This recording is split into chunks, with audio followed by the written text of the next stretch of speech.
आकाशवाणी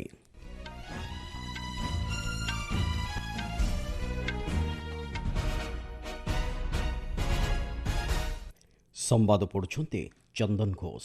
मुख्य संवाद जनसाधारण अधिकार एवं सम्मान रक्षा करने लगी समान डिजिटल परिवेश सुनिश्चित करने उपरे राष्ट्रपति गुरुत्वारोप।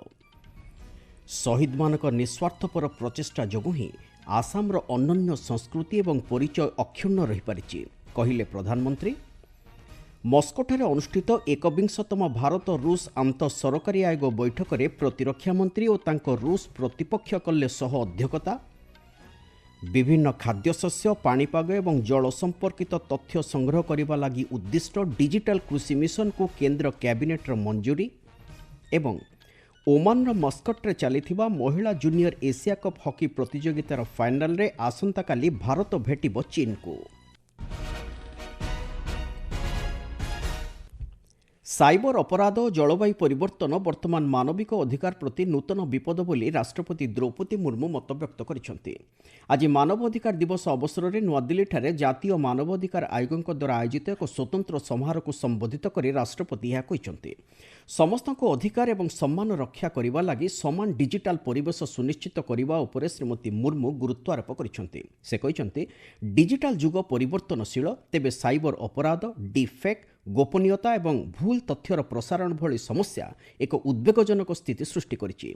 देश में सब वर्ग लोकंकर अधिकार अक्षुण्ण रखिबा दिगरे जातीय मानवाधिकार आयोगकर सक्रिय भूमिका को एई अवसर में राष्ट्रपति प्रशंसा करिसेंति। एथिसहित ए क्षेत्र में विभिन्न नीति कार्यकारी करने लगी परामर्श देवा एवं सचेतनता सृष्टि करने दिगरे आयोगको अवदान स्मरणीय बोली श्रीमती मुर्मू कहते। राष्ट्रपति कहते दारिद्र्य दूरीकरण, क्षुदा मूलोत्पाटन एवं युववर्ग को समान सुजोग प्रदान करने क्षेत्र में विभिन्न ऐतिहासिक नीति कार्यकारी करी भारत विश्व सम्मुखें एक उज्जवल उदाहरण साजिछि।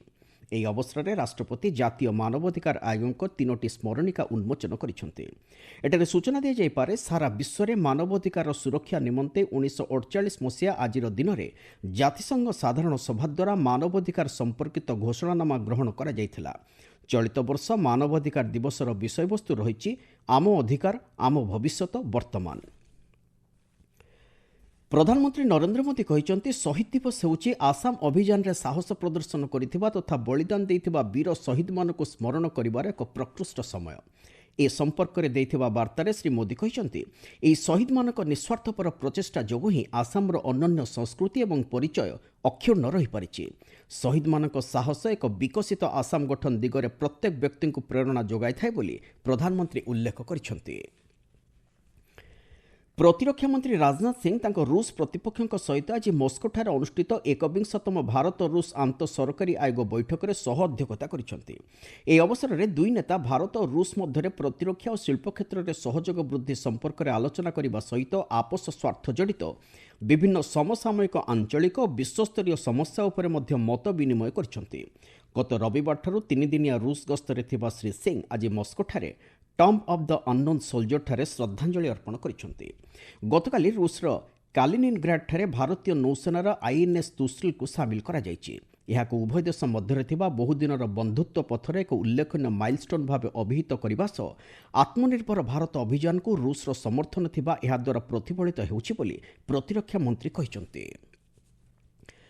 वैदेशिक व्यापार मंत्री डॉक्टर एस जयशंकर आज नुआदिल्ली ठारे अमेरिकीय ज्यूइश कमिटी प्रतिनिधि सहित आलोचना करिसेंति।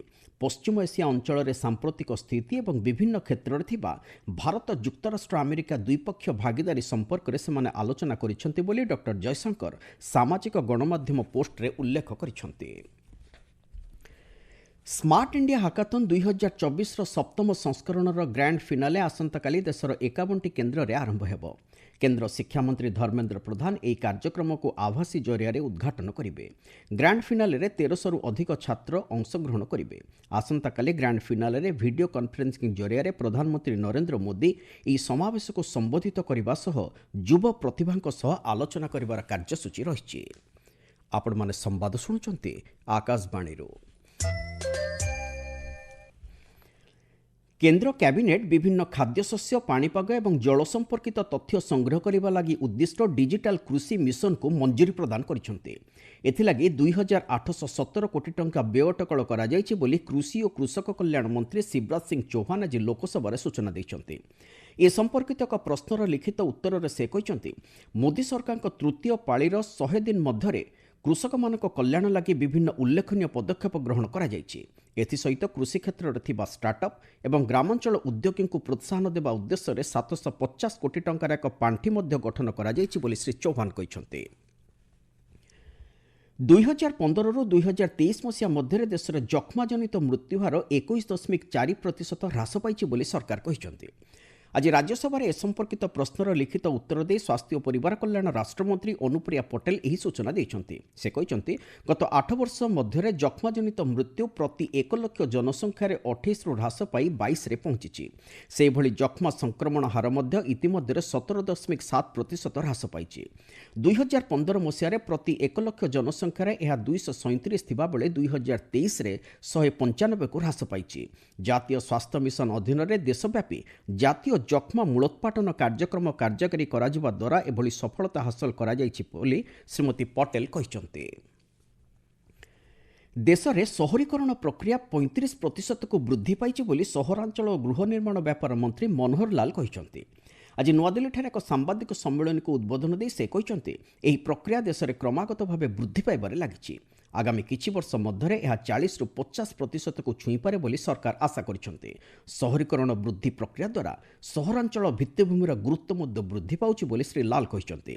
केन्द्रमंत्री पीएम आवास योजना 2.0 उपर आलोकपात करी कहते एही 5 वर्षीय योजना माध्यम देशर सहरांचल 1 कोटी गृह निर्माण करिवार लक्ष्य धार्य करा जायछि।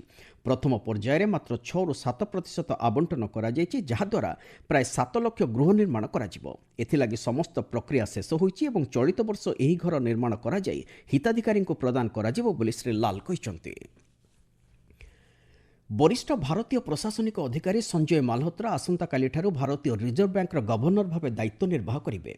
वर्तमान गवर्नर शक्तिकांत दास आज मुंबई ठारे तांको विदायकालीन सांबादिक सम्मेलन में उद्बोधन दे श्री मालहोत्रा नेतृत्व में आगामी दिन में विभिन्न समस्या को सुचारू रूपे समाधान करिबारे रिजर्व बैंक सफल हेबो बोली आशा व्यक्त करिसेंते। से कहते आगामी दिन में मुद्रास्फीति नियंत्रण, विश्वस्तर में होता परिवर्तन सहित निजक खाप खुआइबा, साइबर निरापत्ता जनित समस्यार समाधान आदि बहुविध समस्या वर्तमान रिजर्व बैंक सम्मुखें रही।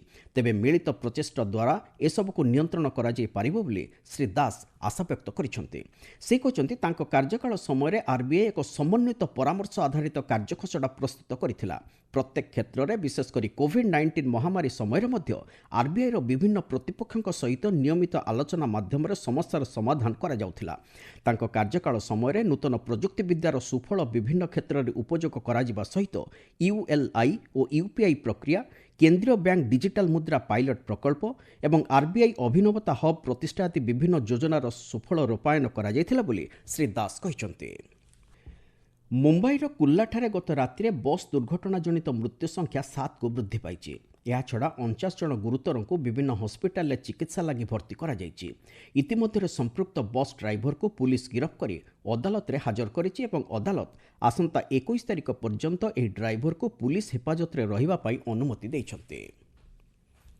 वैदेशिक सचिव विक्रम मिश्री भारत गस्तरे आसिथिबा जर्मन सांसद एंड्रू स्कर्ज, इंगो गैडेचेंस, जेसिन लच और सेबास्टियन स्काफेर सहित आज नुआदिल्ली साक्षात आलोचना करिसेंते। ए आलोचना समय वैदेशिक सचिव भारत जर्मन रणनीतिक भागीदारीर महत्व उपर गुरुत्वारोप करने सहित आपस गुरुत्व बहन करुवा विभिन्न वैषयिक समस्या उपर मत विनिमय करिसेंते। ओमान मस्कट ठारे चलिथिबा महिला जूनियर एशिया कप हॉकी प्रतियोगितार फाइनाल में भारत चीन को भेटिबो। आसंता काली ए फाइनाल मैच भारतीय समय राति 8:30 खेला जिवो। गतकाली अनुष्ठित सेमीफाइनाल में भारत मालयेशिया को 5-0 गोल रे परास्त करिथिला। मुख्य संवाद गुड़िक पुणी थरे जनसाधारण अधिकार एवं सम्मान रक्षा करने लगी समान डिजिटल परिवेश सुनिश्चित करने उपर राष्ट्रपति गुरुत्वारोप। शहीद मानक निस्वार्थपर प्रचेष्टा जोगु ही आसामर अनन्य संस्कृति एवं परिचय अक्षुण्ण रही पारिछि कहिले प्रधानमंत्री। मस्कोटारे अनुष्ठित 21तम भारत रूस आंत सरकारी आयोग बैठक में प्रतिरक्षा मंत्री और तांको रूस प्रतिपक्ष कले सह अध्यक्षता। एवं ओमानर मस्कट्रे चलिथिबा महिला जूनियर एशिया कप हॉकी प्रतियोगितार फाइनाल रे आसंताकाली भारत भेटिबो चीन को। संवाद शेष है। अधिक संवाद पाई आपण माने newsonair.gov.in वेबसाइट एवं न्यूज ऑन एयर आप रे लॉगिन करि परिबे।